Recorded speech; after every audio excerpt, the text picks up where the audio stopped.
Dakatarisa kudenga mtsotsi pamatama ose. Right vazukuruka, ndoda kuti mutonge nyaya iri panapa handiti ini ndimana sadare iri panapa handiti mumbodudzawo kuti muri kuzviona sei vazukuru handiti so chiteerera muzukuru kana wanga usati wasubscribe padhisi channel ndinokurudzira kuti hapana chekumirira subscribe, turn on your notification bell kuitira pega pega patinouploada a video you will be the first person to know handiti thank you very much neoyo unwavering support yamunoratidza pamba penyu basa richienda mberi. Right vazukuru vamwe vanogara vachibvunza kuti sei uchingozviti sekuru aiwa channel inoi this is our family channel, family yachona ari inini nene handiti saka ndiri ngoro hanzvadzi yamai venyu vazukuru ndinogona ndiri mudiki ba ndiri chahanzvadzi chidoko chamai venyu handiti so inzwai kanyaya iri panapa.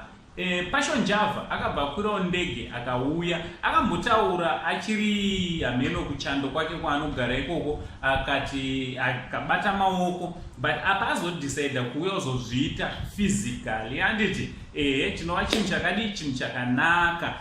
tinokurudzira kuti zoni kana munhu achinge afa kunyange manga musingawirirane ndo unonzi ubuntu handiti kunyange manga musingawirirane munhu kana achinge afa hanzi wafa wanaka handiti but ngatinzorokere kumashure mbichana Passion Java tinoziva kuti naGinimbi vakanga vasingawirirane pamasocial media ameno tisingazive kana vavese kana kuti vaizomboonana here kana kuti vaifonerana but tiri kutaura zvaiitika pamasocial media platform. Passion Java naGinimbi vanga vasingawirirane handiti hezvinhu zvinozivikanwa so kuuya kunoita Passion Java hakusi kuda kuzozvinatsa here vazukuru kana kuti vanhu vaikanga vagara vachingozvitaurirawo zvavo kumabackground kwatisingawone handiti